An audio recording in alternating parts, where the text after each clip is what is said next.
Desde hace mucho tiempo, pero hoy más que nunca se ha hablado sobre el fin del mundo, el apocalipsis, el juicio final o como quieran llamarlo, tanto es así que se han creado una gran cantidad de hipótesis y de teorías de cómo el mundo podría acabar y con él toda forma de vida existente, al igual que se han creado algunas medidas de precaución y planes para que esto no ocurra, y hoy hablaré de una en particular, que pasaría en caso de una guerra nuclear. Buenos días, tardes y noches a todos, sean bienvenidos a esta segunda parte. Yo soy Resuectriz, el administrador del canal y presentador del mismo. Bueno, espero que este video sea de su agrado o de su aprobación, también espero que esto les resuelva algunas dudas sobre este hipotético fin del mundo. Bueno, sin más presentaciones vamos con el tema central de este video y recuerden que haremos teorías, contestaremos dudas y desmentiremos algunas otras. ¿Cuáles son los efectos de las armas nucleares? Las explosiones nucleares producen muy diversos tipos de efectos, todos ellos tremendamente destructivos, los cuales se dividen en dos categorías: efectos inmediatos o primarios y efectos retardados o secundarios. Entre los inmediatos estarían la onda expansiva, el pulso de calor, la radiación ionizante y el pulso electromagnético. En el grupo de los retardados estarían los efectos sobre el clima, el medio ambiente, así como el daño generalizado a infraestructuras básicas para el sustento humano. Pero los daños no solo deben medirse por separado, ya que en muchos casos actúan efectos sinérgicos, es decir, que un daño potencia al otro. Por ejemplo, la radiación disminuye las defensas del organismo y, a su vez, agudiza la posibilidad de infección de las heridas causadas por la explosión, aumentando así la mortalidad. Y si se queda mucho tiempo encerrado en un lugar que esté cerca de donde haya explotado una bomba nuclear, no tardará en aumentar o disminuir la temperatura y se enfermará más rápido de lo que piensa, incluso mucho antes de que se dé cuenta. La emisión inicial de energía se produce en un 80% o más en forma de rayos gamma, pero estos son rápidamente absorbidos y dispersados en su mayoría por el aire en poco más de un microsegundo, convirtiendo la radiación gamma en el pulso térmico y en onda de choque, que son los dos efectos dominantes en los momentos iniciales de la explosión. El resto de la energía se libera en forma de radiación retardada, lluvia radiactiva y fallout. Tengan en cuenta que estos efectos pueden ser menores o mayores dependiendo del tipo de bomba o de cuántos megatones sea esta. Debo mencionar que si el ataque es hecho sobre amplias regiones continentales, podrían afectar a sus principales centros industriales y núcleos de población. El daño producido será inimaginable. Empezando por la capacidad de la sociedad para recuperarse quedará reducida al mínimo. Los pocos hospitales y ambulatorios que siguiesen en pie quedarían colapsados a las pocas horas del ataque. La atención clínica eficiente sería inviable. Escasez de medicamentos, imposibilidad de importar más ni de recibir ayudas de países vecinos si estos también han sido atacados. Asimismo, la electricidad puede pasar a convertirse en un bien preciado. Las pocas infraestructuras que aún funcionen tendrán que echar mano de electrogeneradores de combustible. La red eléctrica estará fuera de servicio y la mayoría de las operaciones se tendrán que hacer a oscuras y sin las más mínimas condiciones de higiene, ya que el suministro de agua potable probablemente se habrá cortado. La telefonía fija y móvil también habrá quedado inhabilitada. Ocurrirá lo mismo con la distribución del correo si es que en tu país tienen de este servicio, y si el tuyo no, pues muchos de estos recursos no se te será muy complicado adaptarte a estos cambios, ya solo tienes que sobrevivir. Es de prever que un estado atacado convoque el estado de emergencia. En esas circunstancias el ejército puede hacer uso de las armas contra la población civil en caso de ser necesario, ya saben, cuando la situación se les sale de las manos, pudiéndose dar casos de abuso de autoridad sin que estos sean jamás advertidos por sus superiores y aún así les adviertan, dudo mucho que les hagan caso o que les importen. Si la administración del Estado ha quedado mucho más afectada, se puede dar el caso de una escisión del Estado en pequeños estados feudales gobernados por individuos particulares que no obedecerán órdenes del Estado. Es posible que la policía quedara relegada a funciones de orden público desobedeciendo las órdenes de un gobierno central. En fin, ya saben, gente hipócrita. Para tales eventualidades, Estados Unidos y la URSS prepararon una serie de búnkeres antinucleares distribuidos por gran parte de su territorio que deberían salvaguardar sectores clave de la administración y del ejército, que serían rápidamente trasladados a su interior al primer aviso de ataque, aunque claro, esto es solo en Estados Unidos y solo algunos búnkeres son para los civiles y la mayor parte para los más importantes, entre comillas. ¿Qué tan grande sería el invierno nuclear? Logré así, años sin verano, y, de puro frío. La Tierra, debido a la gran cantidad de bombas que explotaron, sería entonces, probablemente, un planeta más frío y asestado por el hambre.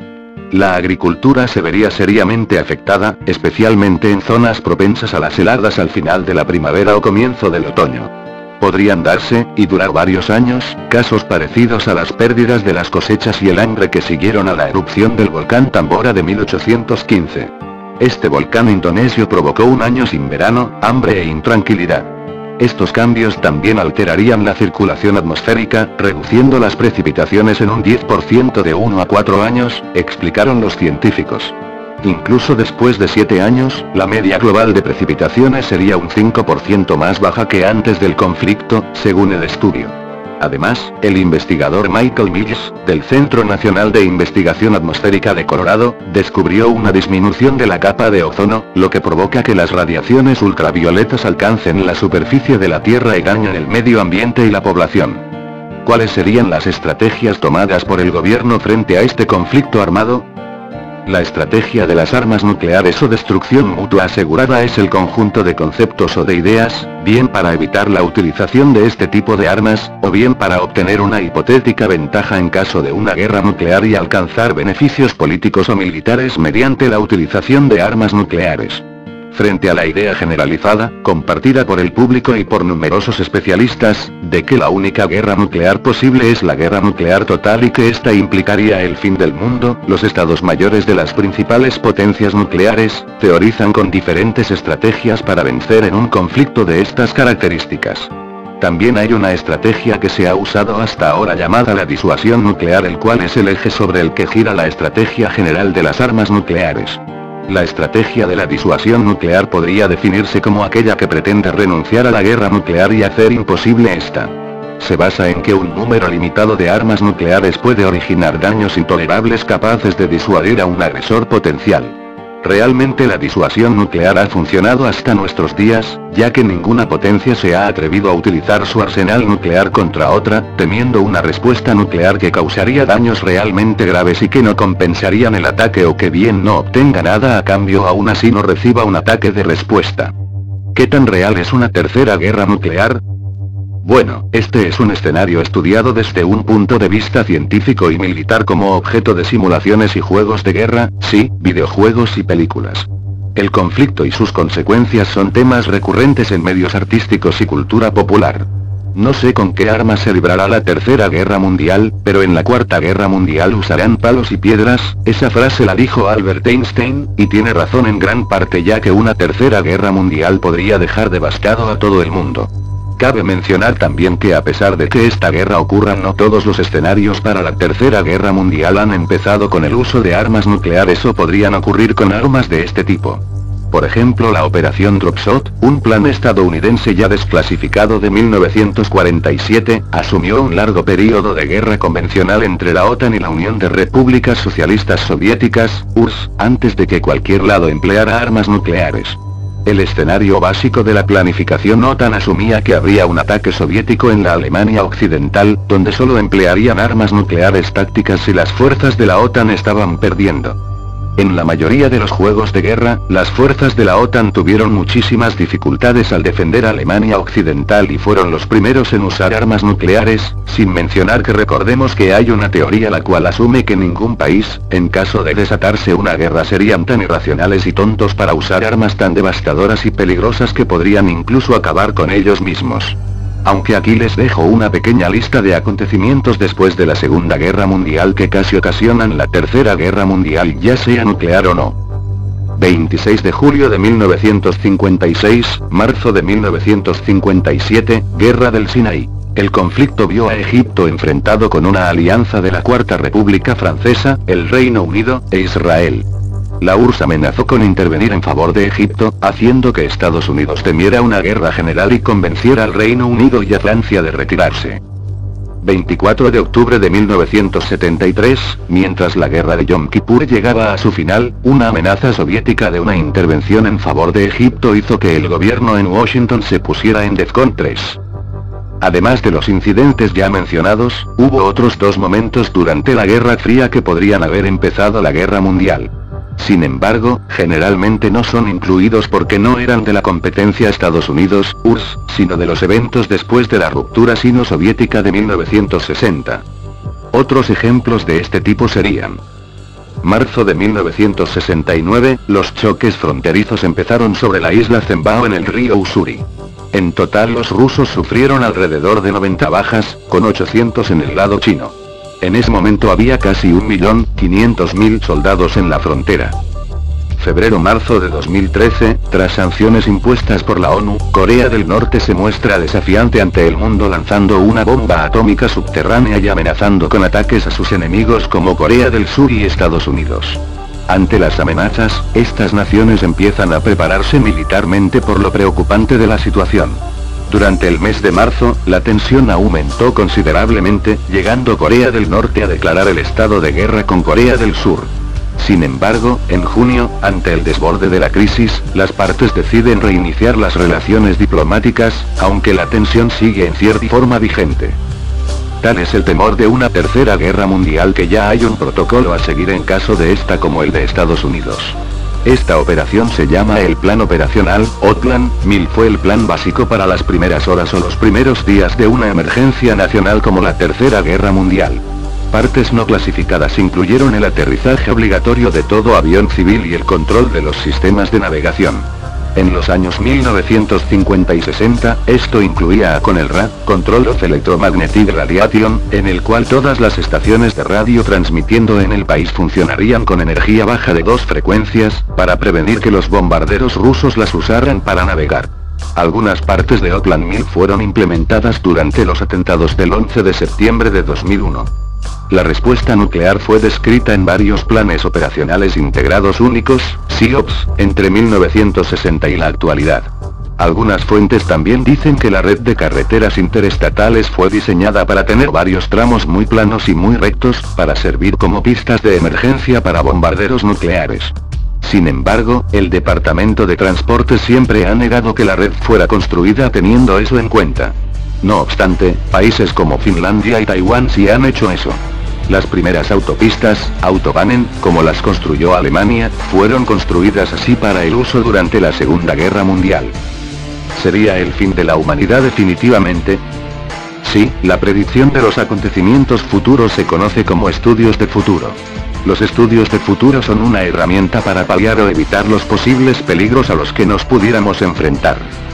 Existen varios riesgos que comprometen a la humanidad y la civilización, pero no todos los riesgos son iguales.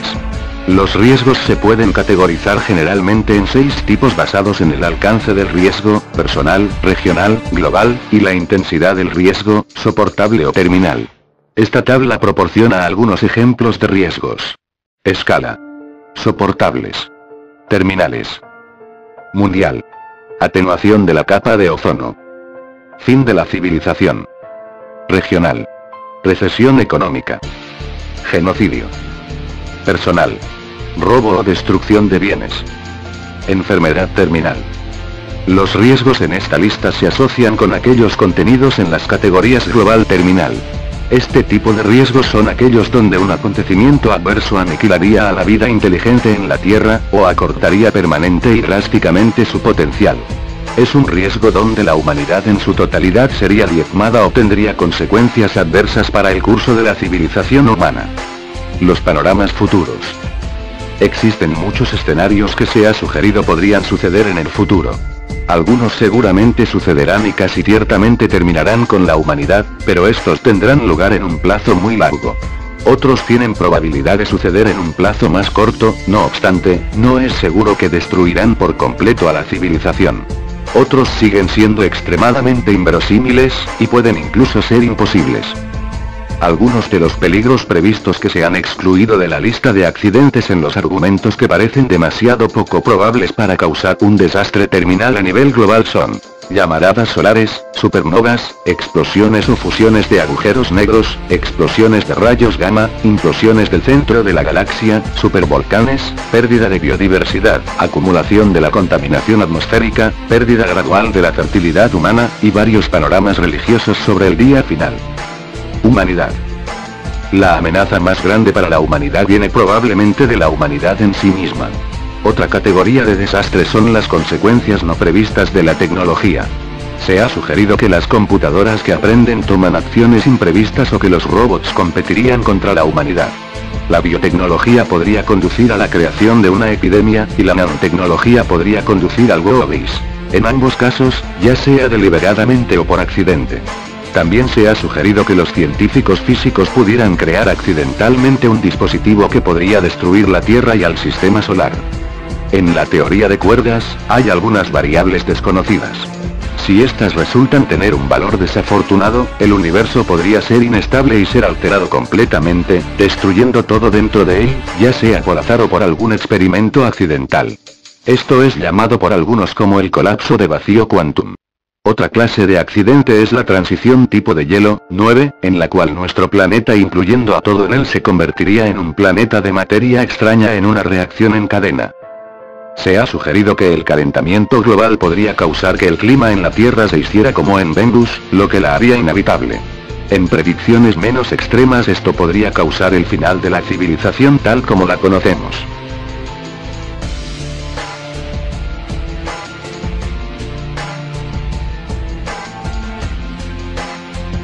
Bueno, esto ha sido el video de hoy, espero que haya sido de su agrado y les haya aclarado algunas dudas. Sin más que decir, les agradezco por su tiempo, nos vemos en el siguiente video de la semana, hasta la próxima.